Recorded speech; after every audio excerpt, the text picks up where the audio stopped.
From the Tunisian side of the border with Libya. What's happening, Anita?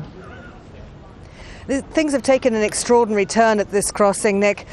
We understand that not only have Gaddafi troops crossed over the border crossing into Tunisia, but they are now engaged in combat in the border town of Dehiba with Tunisian forces trying to stop them from advancing any further. Why would they have gone across? That's the question we've been asking ourselves. Well, there are a number of the opposition fighters, not based in Dehiba, but certainly their families are there. It's a town that they're accustomed to using for refueling and resupply.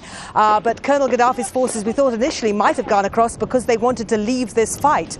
The fact that they're now engaged in combat with the Tunisian military takes this into another realm entirely. Up till now, the Tunisians have been very hands-off, very Swiss about this whole conflict, trying to be fair to both sides, trying not to come down harder on one side than the other. And in fact, yesterday, when the fighting kicked off at the border posts, the Tunisian military and police downed tools and legged it. They actually left the border post, abandoned it, and it was only angry people from the town of Dehiba telling them to go back and take their positions and protect the town that forced them to re-engage. But now the battle has actually come to them. We understand that Tunisian military have captured 7 vehicles belonging to Gaddafi's forces.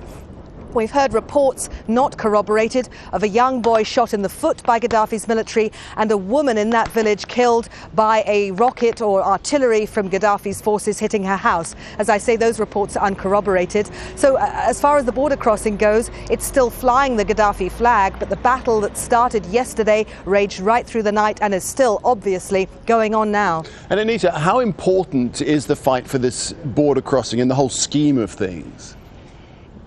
It's important in 2 levels.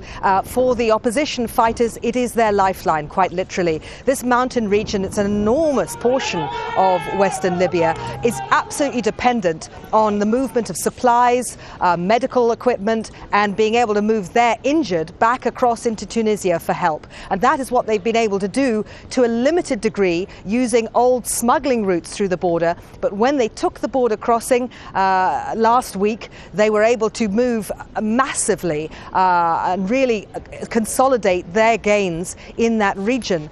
There was also an exodus of people from there. Many families sent their vulnerable people, their elderly, their children, their women into Tunisia for safety because it was quite apparent that the battle was going to get more serious. So for the rebels, an absolutely crucial supply route. But for Colonel Gaddafi, a problem on many levels. Symbolically, this was an enormous defeat.